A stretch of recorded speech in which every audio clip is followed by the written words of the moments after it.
வணக்கம். நீங்கள் இணைந்திருப்பது அக்கினியின் தமிழ் செய்திகளுடன். முதலில் தலைப்புச் செய்திகள். புலிகளின் ஆயுதங்களை கடத்தி நடுக்கடலில் விரோதிகளுக்கு கைமாற்றிய கோட்டபாய.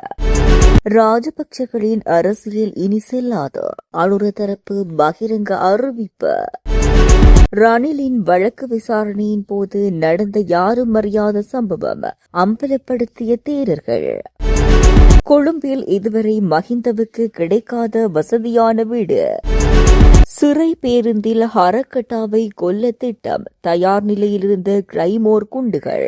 தொடர்பென விரிவான செய்திகள். முன்னாள் ஜனாதிபதி கோட்டபாய ராஜபக்ச ஸ்ரீலங்காவின் பாதுகாப்பு செயலாளராக இருந்த காலத்தில் இந்திய பெருங்கடலுக்கு பலமிக்க ஒரு ஆயுதக்குழுவை அனுப்பி வைத்திருந்த விடயம் தற்போது மறக்கடிக்கப்பட்டிருக்கலாம். இருப்பினும் 2015ஆம் ஆண்டளவில் இவ்விடயம் பாரிய சர்ச்சைக்குள்ளான ஒரு விவகாரமாக காணப்பட்டது. அதாவது, புலிகளிடமிருந்து கைப்பற்றப்பட்ட ஆயுதங்களை சுமந்தபடி மிதக்கும் ஆயுத களஞ்சியங்களுடன் 3 பாரிய ஆயுத கப்பல்கள் சர்வதேச கடற்பரப்பில் வலம் வந்தது. இந்த ஆயுத கப்பல்கள் விவகாரம் இலங்கையில் மிகப்பெரிய சட்ட சிக்கலையும், நாட்டின் இறைமைக்கு பாரிய அச்சுறுத்தல்களையும் மற்றும் இலங்கை அரசியலில் மிக மோசமான அதிர்வலைகளையும் உருவாக்கியிருந்தது. இதில் புலிகளிடமிருந்த பல்வேறு ஆயுதங்கள் குறித்த ஆய்வுக் கப்பல்களினூடாக கடத்தப்பட்டு நடுக்கடலில் வைத்து அவை சமூக விரோதிகளுக்கு கைமாற்றப்பட்டதாக ஒரு முக்கிய குற்றச்சாட்டு முன்வைக்கப்பட்டிருந்தது. இலங்கையில் ராஜபக்ச குடும்ப அரசியல் இனி செல்லாது என்றும் மக்கள் அரசியலின் உண்மையான முகத்தை உணர்ந்துவிட்டனர் எனவும் அமைச்சர் சமந்த வித்யாரத்ன தெரிவித்துள்ளார். ஊடகங்களிடம் பேசிய அவர், எந்த கட்சியாக இருந்தாலும் அதன் அரசியல் பயணம் மக்களின் ஆணைக்கு சார்ந்தது. மக்கள் மறுத்த அரசியல் சக்திகளுக்கு என் எதிர்காலம் இல்லை என வலியுறுத்தியுள்ளார். இன்று மக்களின் அரசியலின் உண்மையை தெளிவாக புரிந்துள்ளனர். ஐஸ் போதைப்பொருள் மற்றும் அடிநிலை குற்றவாளிகள் தொடர்பான துர்நாற்றத்தையும் அவர்கள் அடையாளம் கண்டுள்ளனர். சமீபத்திய தகவல்களின் மூலம் இதற்கு பொறுப்பானவர்களை வெளிப்படையாக மக்கள் அறிந்து கொண்டுள்ளனர் எனவும் அவர் குறிப்பிட்டுள்ளார். அமைச்சர் மேலும் கூறியதாவது, தேசிய மக்கள் சக்தி காற்றோட்டம் ஏற்கனவே வந்துவிட்டது. மற்றொரு அரசியல் காற்றுக்கு இடமில்லை. பல விஷயங்கள் இப்போது வேறறுக்கப்படுகின்றன. எதிர்காலத்திலும் இன்னும் பல மாறுதல்கள் நிகழும். நாம் எந்த வகையான ஊழல் அரசியலும் இந்த நாட்டில் வேறொன்று அனுமதிக்க மாட்டோம். ஊழல் அரசியலின் கருவறையை நீக்கியுள்ளோம். அதிலிருந்து ஒரு நல்ல அரசியல் பிறக்க முடியும் என குறிப்பிட்டுள்ளார். முன்னாள் ஜனாதிபதி ரணில் விக்ரமசிங்கவுக்கு எதிரான வழக்கு கோட்டை நீதிமன்றத்தில் நடைபெற்றபோது நீதிமன்ற வளாகத்துக்குள் பௌத்த தேரர்கள் நுழைய அனுமதிக்கப்படவில்லை.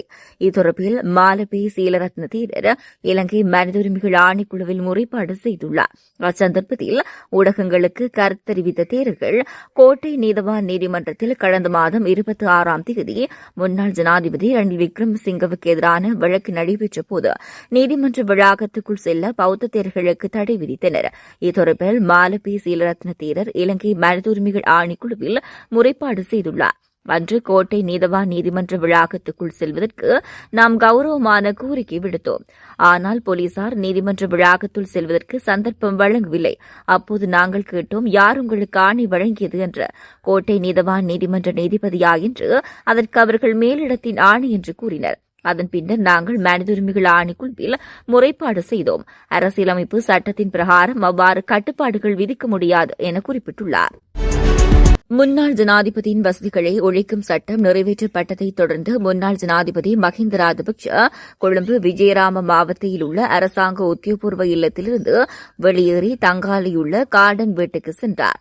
முன்னாள் ஜனாதிபதி மஹிந்த ராஜபக்ச தற்போது கார்டன் வீட்டில் இருக்கிறார். கொழும்பில் பல இடங்களில் குடியேற முயற்சித்துள்ளார். ஆனால் இன்னும் பொருத்தமான வீடு கிடைக்கவில்லை. வீடுகளை கண்டுபிடிக்க ஒரு குழு நிறுத்தப்பட்டுள்ளது.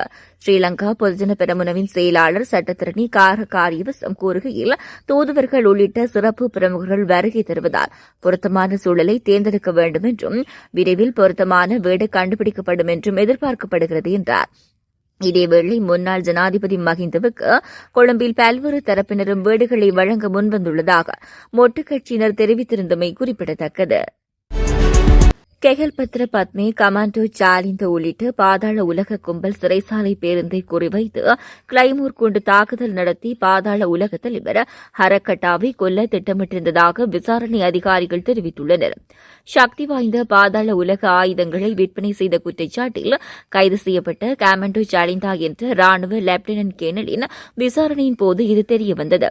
சந்தேகத்திற்குரிய லெப்டினன்ட் கேர்னலின் விசாரணையின் போது கமாண்டோ சாலிந்து பல சந்தர்ப்பங்களில் தன்னை தொலைபேசியில் அழைத்து 2 கிளைமோர் குண்டுகளை கேட்டு துன்புறுத்தியதாக கூறினார். இருப்பினும் சந்தேகத்திற்குரிய லெப்டினன்ட் கேர்னல் கமாண்டோ சாலிந்துவிடம் 2 கிளைமோர் குண்டுகளை கொடுத்திருக்கலாம் என்று விசாரணை அதிகாரிகள் தெரிவிக்கின்றனர். கமாண்டோ சாலிந்தவுக்கு ஆயுதங்களை விட்டதாக கூறப்படும் லெப்டினன்ட் கர்னல் பேலியகுட குற்றப்பிரிவால் கைது செய்யப்பட்டு தற்போது குற்றப்புலனாய்வுத் துறையில் விசாரிக்கப்பட்டு வருகிறார். தொடர்ந்து மக்களின் செய்திகளோடு இணைந்திருங்கள். வணக்கம்.